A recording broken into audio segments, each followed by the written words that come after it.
What's up, everybody? Welcome to another episode of the Bodacious Rant, where you are joined by the ever so loving and handsome and caring gentleman of, Burn and Rye, of course, as all the good stuff. Where am I even going with this? I'm sorry, I'm so tired right now. Anyways, I hope everybody's having a great week and whatnot. Today we are going to be talking about one of the movies I've been looking forward to for quite some time now. I was a little iffy on it because I'm like, I don't know how it's going to be, but Bern and I were able to see it, and it is Creed 3, directed this time by Michael B. Jordan himself. Because was the second one also by Ryan Coogler, or just the first one? No. The second one was not Ryan Coogler. He only did the first one. That's it. Okay, because rewatching them both, I was like, yeah, definitely. The second one does not feel like Ryan Coogler did it, because the first one is. It's amazing. I can't speak enough to it. The whole trilogy is great. But before we get started, this is a non-spoiler review, guys, because we do want you to go see this in theaters. So definitely, please give us a like, ring the bell, and of course subscribe. We do appreciate the following and everything, guys, all the support. So we appreciate you appreciating us. So let's keep that circle of life going, shall we? Yeah, hit that button and all that stuff, or you're gonna get knocked out. Oh my God! Well, that's just. I mean, I guess that's fair. If you don't do what we want you to do, you're gonna get slugged in the face. Because I just want to. You gotta slug somebody. You gotta do it here and there. But anyways, so this one is the last one came out in about 2018. Man, 2018 was another 2015 and 2018. Those movies, the first two that came out, had some great years. Like those are solid years for movies. And of course it's in 2023 where it's going to be another crazy year for movies. But this one takes place years after Adonis being champion of the world. Now he's kind of retiring and stuff like that. But somebody comes back from his past, and that's pretty much all I can say without spoiling too much. But it's. This time we have not only do we have the returning cast of Tessa Thompson, of course Michael B. Jordan. I forgot who plays his mom / Apollo's wife, but I know she's like a big actor. I forget her name. And also the guy from Remember the Titans who plays his trainer. I forget his name too. They're both great. But we also are joined by the ever so awesome and growing Jonathan Majors, who was just in Ant-Man and the Wasp: Quantumania. And man, he is such a powerhouse in this movie. I mean, what did you think about this movie, Bern, before we give more of our thoughts of it? I mean, like you, I was very much anticipating this movie, and I was also kind of curious to how it was going to be since, coming off of Ryan Coogler directing the first movie, and he didn't come back for the second one, but then that was still good too. But this time around, with Michael B. Jordan taking over as a director, and this being his first movie that he's ever directed, you're a little bit like nervous coming in because you don't know. I mean, when you have a new director stepping into the role, it could go either way. Like they can be really good, or it can be one of those where you can tell, oh, maybe they should have directed something else, like something smaller first, and jumping right into like a franchise movie.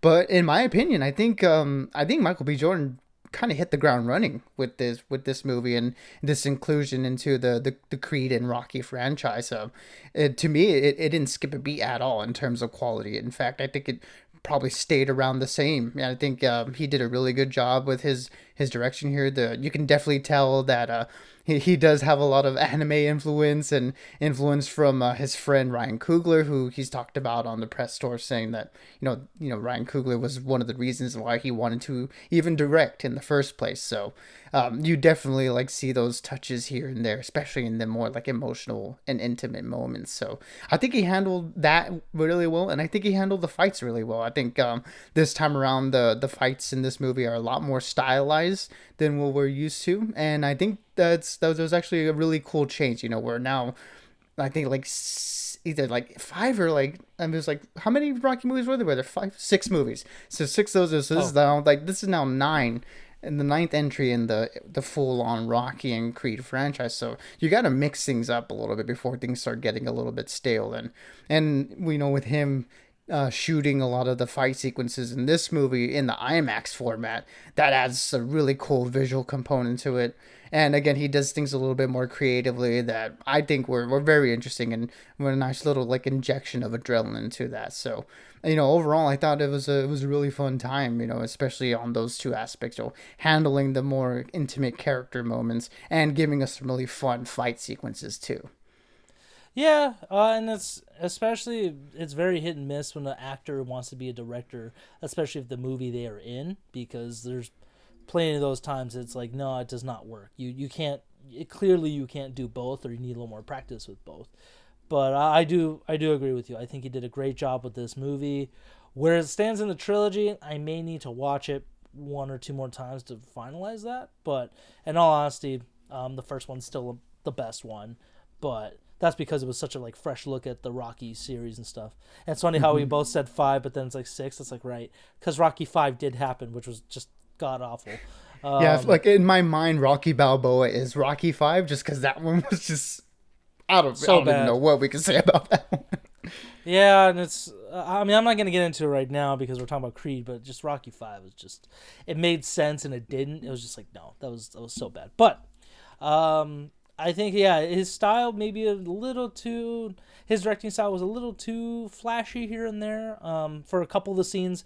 But in that, I think overall the story was still there, and the actors, Michael B. Jordan and Jonathan Majors, I think really held this film down. Tessa Thompson, always a great addition to these movies as well. Like she never misses a beat either. But just those two guys going at it, this movie was just phenomenal. Like, and it's funny because they're both Marvel villains, so I kept saying it's Killmonger versus Kang. So, and they're easily some of the best acted ones. Maybe Kang being an Ant-Man's a little divisive depending on who you ask, but I loved him as Kang. And he's becoming quickly one of my favorite actors in the business right now. Oh yeah. They both put in the work for it acting wise. Everything was pretty well shot. Overall, I think I'm gonna give my rating. I'll give it a 4 out of 5 because it was pretty enjoyable, and when the theater also, like, outside opinion, the theater was getting into it, especially some people were treating it like a real fight. I'm like, this is a movie, right? Like, this, he can't hear you. But I mean, that's just when it does a good job of itself. This is one of those movies that I'm glad the crowd got into, because there have been a couple we've seen in the last year where people are cheering for it, and I'm like, what? Why? It's not a good movie. Are we yeah. watching the same movie? I think it was Black Adam that I thought the most. I was like, people are applauding it and cheering. I was like, what? What is this? But yeah, like I said, I'll give it a 4 out of 5 because it was a great movie. Definitely a strong start. I think the stronger movie to begin the movie season, in my opinion. So. Yeah, like this is, I mean, besides Ant-Man, this is like the second movie to kick off, the big, like push it from the spring into the summer, in terms of like the movie times there. March is sort of like the starting point for like the big movies that are coming out. And I think this one has definitely like earned that right to be considered like a big movie. And yeah, I mean, the emotional core of the movie, with Michael B. Jordan, Tessa Thompson, and newcomer Jonathan Majors, they really they really pushed this movie on their backs, and unlike Jonathan Majors' role in Ant-Man and the Wasp, the script and the character here live up to his acting potential in this one. So he really gets to chew the scenery, and the character of Damien is one that's really interesting, and I think one that's probably will be considered by a lot of people one of the better villains in the Rocky Creed franchise. So they were really good. As you mentioned, Felicia Rashad, the lady that plays Creed's mom, she was really great. She had a lot of awesome like emotional moments. And the newcomer into this also, his daughter, played by Mila Davis Kent.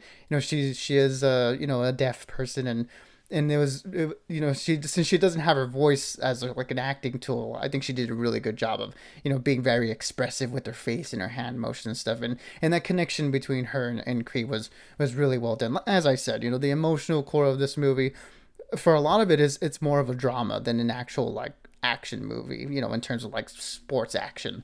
And I thought that was like really, really cool. And, and once we get the action sequences there, in my opinion, I really did enjoy the stylization. I agree with you that it could be hit or miss with some people depending on their taste. But, in my opinion, the Rocky fights were never realistic to begin with. So, I can sort of suspend my disbelief for some of the swings that they take here in this movie.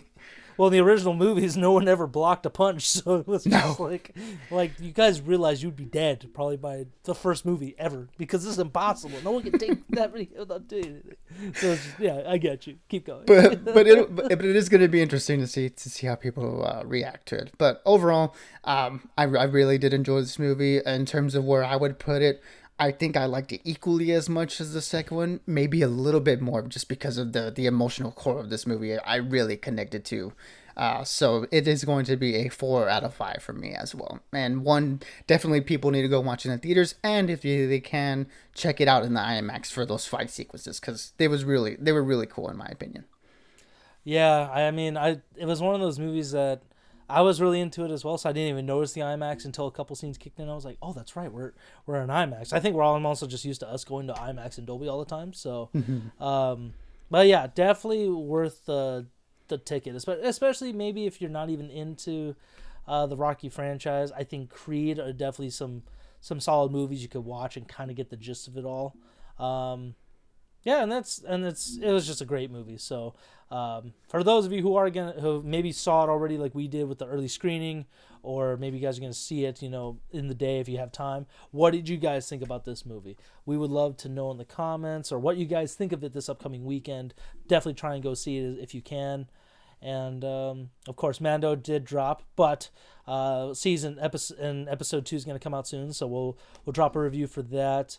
Last of Us, guys, we're almost done with that, so it's getting bittersweet. But again, we got a lot more stuff coming at you this month, so stay tuned. And as always, stay bodacious and keep on renting for the both of us.